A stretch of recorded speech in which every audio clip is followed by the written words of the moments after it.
హల్లెలూయా. సంతోషకరము. మరి ఈ పూట దేవుని వాక్య ధ్యానం కోసం దేవుని పరిశుద్ధ గ్రంథమును మనం ధ్యానిద్దాం. చూద్దారండి. హోషేయ గ్రంథము, మీ పరిశుద్ధ బైబిల్ ఓపెన్ చేసి హోషేయ గ్రంథము 11వ అధ్యాయము. టపటప 4 మాటలు మీ మధ్యకి పరిచయం చేస్తాను. వాక్యాన్ని బట్టి దేవుని మాట మీ మధ్యకి తీసుకొచ్చునుగాక. హోషేయ గ్రంథం 11వ అధ్యాయము 4వ వాక్యాన్ని నేను చదువుతున్నాను, తర్వాత చదువుటకు సిద్ధపడి ఉండండి. ఒక మనుషుడు తోడుకొని పోవునట్లుగా స్నేహబంధముతో నేను వారిని బంధించి ఆకర్షించి తిని, ఒకడు పశువు మీద కాడిని తీసివేసినట్లు నేను వారి కాడిను తీసి వారి ఎదుట భోజనము పెట్టి తిని. హల్లెలూయా. చాలా చక్కగా రాయబడిన మాటలు, చాలా అద్భుతంగా అర్థమయ్యే రీతిలో రాయబడిన మాటలు. ఒక మనుషుడు మందను తోలుకుపోయినట్లుగంట, ఒక మనుషుడు తోడుకొని పోవునట్లుగా స్నేహ బంధముతో నేను వారిని బంధించి ఆకర్షించి తిని. ఒకడు పశువు మీద కాడి తీసినట్లు, ఒకడు పశువు మీద పెట్టిన కాడిని తీసినట్లు నేను వారి కాడిని తీసి వారి ఎదుట భోజనము పెట్టి తిని. అలసిన నీవు ఆ భోంచేసి బలపడి దీవెనకరంగా, సమాధానకరంగా, నెమ్మదికరంగా ప్రయాణం చెయ్యాలని. హల్లెలూయా. ఇర్మియా గ్రంథం 31వ అధ్యాయము 3వ వాక్యానికి రండి. మళ్ళా ఇక్కడికి రావాలి మనం.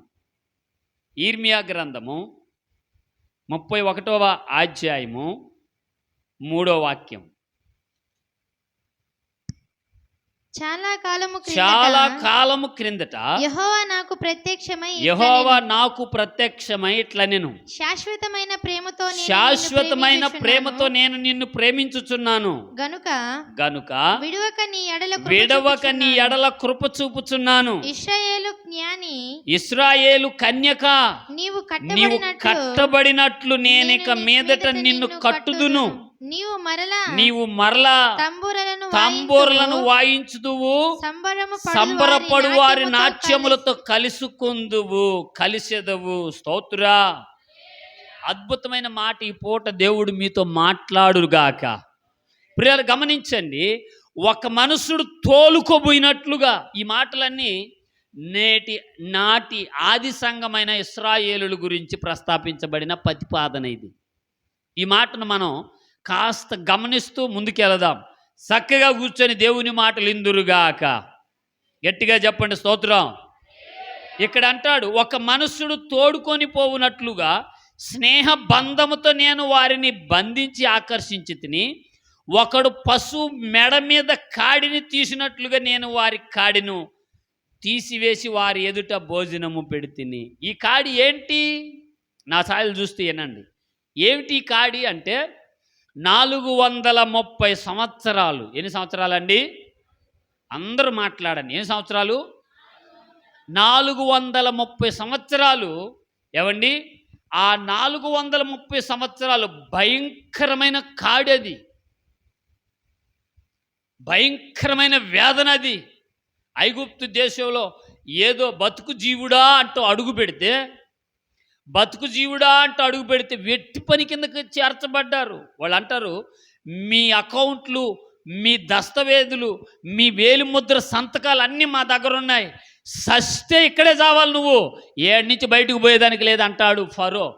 సస్తే నా సార్లు చూస్తూ మాట్లాడండి. సస్తే ఇక్కడే చావాలా, ఈ దేశం దాటి పోయేదానికి ఇలా వస్తువు కదరా ఈ దేశానికి అని మాట్లాడతాడు ఫరో రాజు. ఇక్కడ అంటాడు, పశువు మెడ మీద ఉండే కాడి తీసినట్లుగా మీ ప్రభు మీ కాళ్ళను తీసివేయునుగాక. గట్టిగా.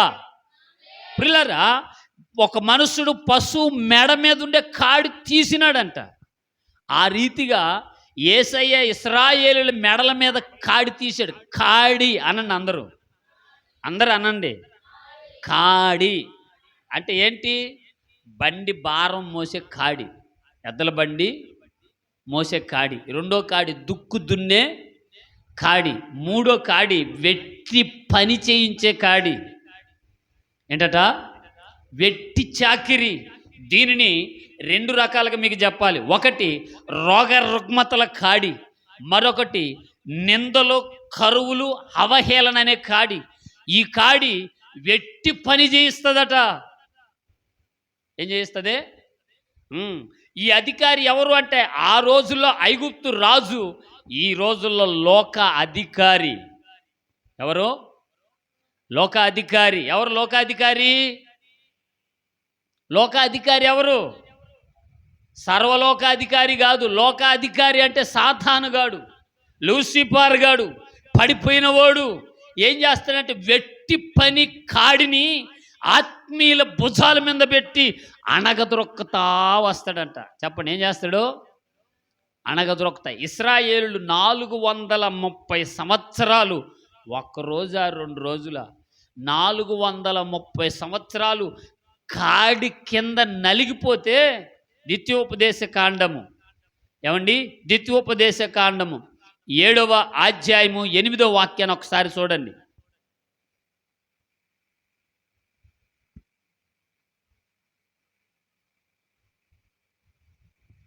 అయితే యెహోవా మిమ్మును ప్రేమించుచున్నాడు గనుక తాను మీ తండ్రులకు చేసిన ప్రమాణమును నెరవేర్చేవాడు గనుక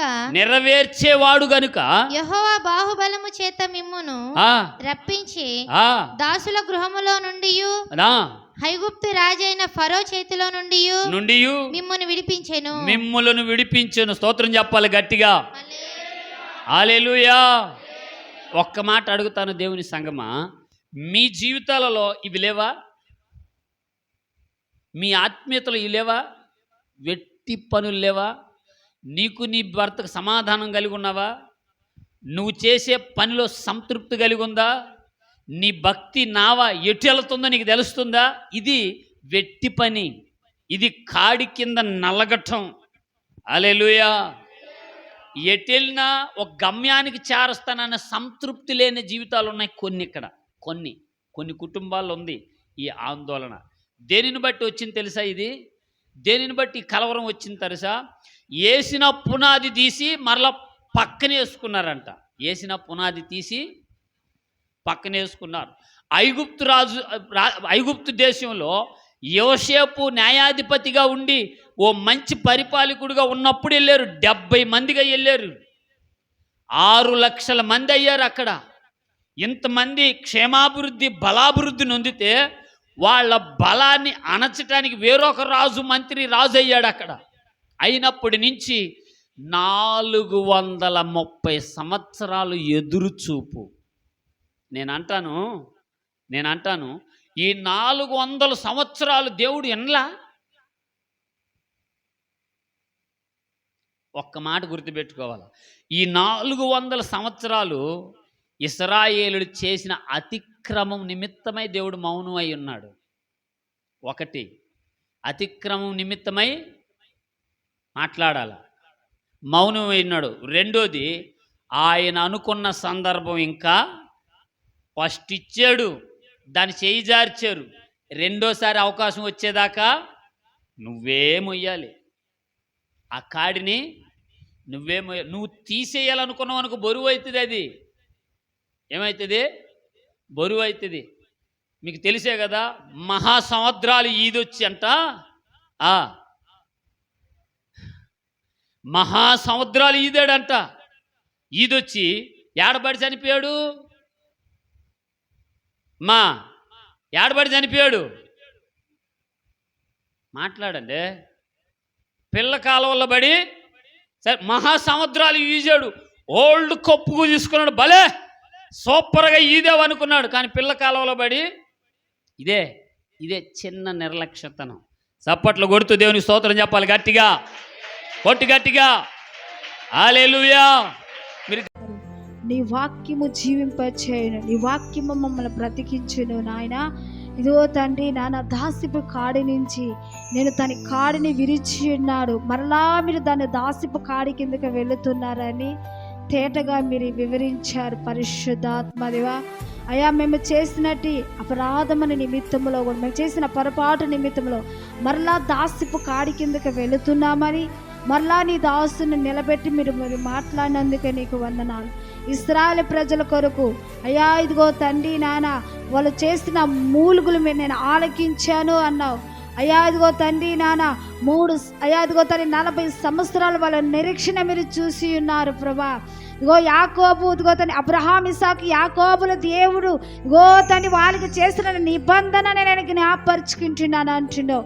మేము ఆశీర్వదించబడటకు, మేము భక్తిలో జీవించటకు నాయన మా ఆత్మ యాత్ర కొనసాగి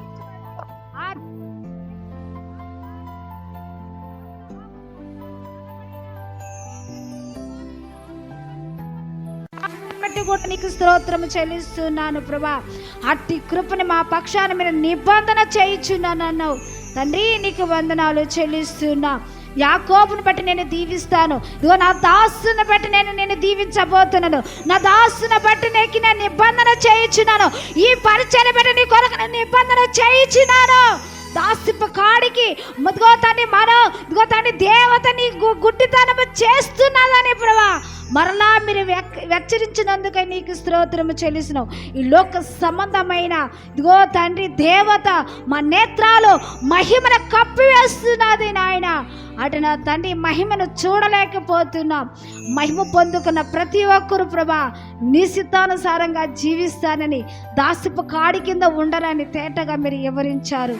మేము నిజమే నాయన దాసిపు కాడి నుంచి మమ్మల్ని విడిపించండి, మా మనోనేత్రాలు వెలిగించమని యేసుక్రీస్తు నామములో ప్రార్థిస్తున్నాను. విత్తినట్టు వాక్యమును ప్రతి హృదయంలో నీరు కట్టి ఫలింపచేయండి. వాక్యమును విత్తినట్టు నీ దాసుని ఇంకా బహుబలముగా మీరు సేవలో వాడుకోమని యేసుక్రీస్తు నామములో ప్రార్థిస్తున్నాను పరమ తండ్రి. హల్లెలూయా, హల్లెలూయా.